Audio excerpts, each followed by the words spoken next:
உலகோர் உன்னை பகைத்தாலும் உண்மையாய் அன்பு கூறுவாயா? உற்றார் உன்னை வெறுத்தாலும் உந்தன் சிலுவையை சுமப்பாயா? உந்தன் சிலுவையை சுமப்பாயா? உனக்காக நான் மரித்தேனே, எனக்காக நீ என்ன செய்வாய்? உனக்காக நான் மரித்தேனே, எனக்காக நீ என்ன செய்தாய்? எனக்காக நீ என்ன செய்தாய்?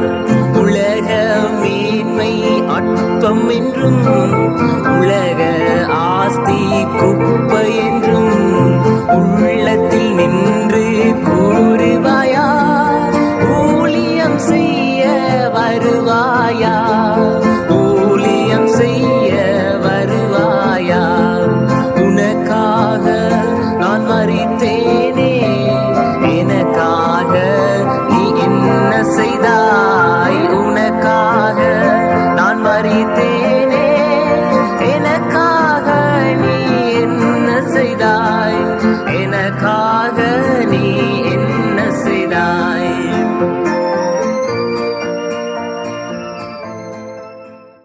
கர்த்தருக்குள் அன்பானவர்களே, அனுதினமும் கிறிஸ்துவுடன் தியான வேளைக்கு உங்களை அன்புடன் அழைக்கிறோம். இன்றைய தியானத்திற்கான வேத வாசிப்பு 1 யோவான் 2ஆம் அதிகாரம் வசனங்கள் 1 முதல் 6 வரை. தியானத்தின் தலைப்பு: இயேசு நடந்தபடியே. அவருக்குள் நிலைத்திருக்கிறேன் என்று சொல்லுகிறவன் அவர் நடந்தபடியே தானும் நடக்க வேண்டும். 1 யோவான் 2ஆம் அதிகாரம் வசனம் 6. ஒருவர் செய்த பணியை அவருக்கு பின்னர் தொடர்ந்து செய்வது ஒன்று, அந்த பணியை அவரது அடிச்சுவட்டை பின்பற்றி செய்வது இன்னொன்று. அதாவது அவர் என்ன மனநோக்கில் செய்தாரோ அந்த வழியில் நின்று அவரது மாதிரியை பின்பற்றி முன்னடப்பதே அவருக்கு நாம் கொடுக்கின்ற கனமும் மரியாதையும் ஆகும். யோவான் நமக்கு படிப்படியாக ஒரு முக்கிய காரியத்தை விளங்க வைத்திருக்கிறார். நம்முடைய பாவங்களை நிவிர்த்தி செய்த கிருபாதர பலி இயேசு ஒருவரே.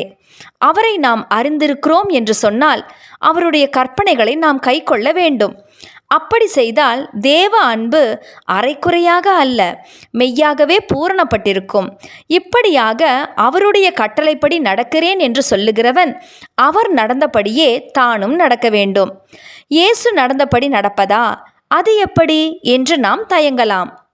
மறுபக்கத்தில் இயேசு நடந்தபடியே என்னாலும் நடக்க முடியும் என்பதால் தானே இந்த வாக்கியம் எழுதப்பட்டுள்ளது. அப்படியானால் என்னாலும் நடக்க முடியுமே என்று மகிழ்ச்சியுடன் இந்த வார்த்தையின்படி முன் செல்லலாம். ஒருவன் என்னில் அன்பாயிருந்தால் அவன் என் வசனத்தை கைக்கொள்ளுவான், அவனில் என் பிதா அன்பாயிருப்பார், நாங்கள் அவனிடத்தில் வந்து அவனோடே வாசம் பண்ணுவோம். யோவான் 14ஆம் அதிகாரம் வசனம் 23. இது வாக்கு. இப்போது இயேசு நடந்தபடி நடக்க ஏன் முடியாது? அவர் நமக்குள்ளே வாசம் பண்ண, அவருடைய குணாதிசயங்களை நமதாக்கி, அவரை போல ஆகி, பின்னர் அவரோடே கூட நடக்கலாமே. நமக்கு தயக்கம் என்ன? நாம் கிறிஸ்துவின் பிள்ளைகள் என்று எதனால் அறிகிறோம்? ஒன்று, அவர் சொன்னபடியே நடப்பது. மற்றது, அவர் விரும்பியதை செய்வது.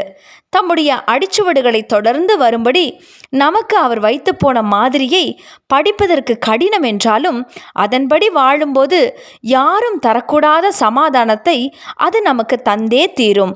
1 பேதுரு 2ஆம் அதிகாரம் வசனங்கள் 19 முதல் 25 வரை. சமாதானத்தின் தேவன் இயேசு கிறிஸ்துவை கொண்டு தமக்கு முன்பாக பிரியமானதை உங்களில் நடப்பித்து, நீங்கள் தம்முடைய சித்தத்தின்படி செய்ய உங்களை சகலவித நற்கிரியையிலும் சீர்பொருந்தினவர்கள் ஆக்குவாராக. ஆமேன். எபிரேயர் 13ஆம் அதிகாரம் வசனம் 21. இந்த வாக்கியத்தை சுதந்திரித்துக் கொள்வோமா? கிறிஸ்துவின் அடிச்சுவடுகளை பின்பற்றியவர்களாக நாம் அவர் நடந்தபடி நடக்க அவரில் நிலைத்திருக்க எடுக்கும் முயற்சி என்ன? சிந்திப்போம். ஜெபம் செய்வோமா? அன்பின் தேவனே, நீர் நடந்தபடியே நானும் உம் மாதிரியை பின்பற்றி நடந்து உமது சித்தத்தை நிறைவேற்ற எனக்கு கிருபை தாரும். ஆமேன்.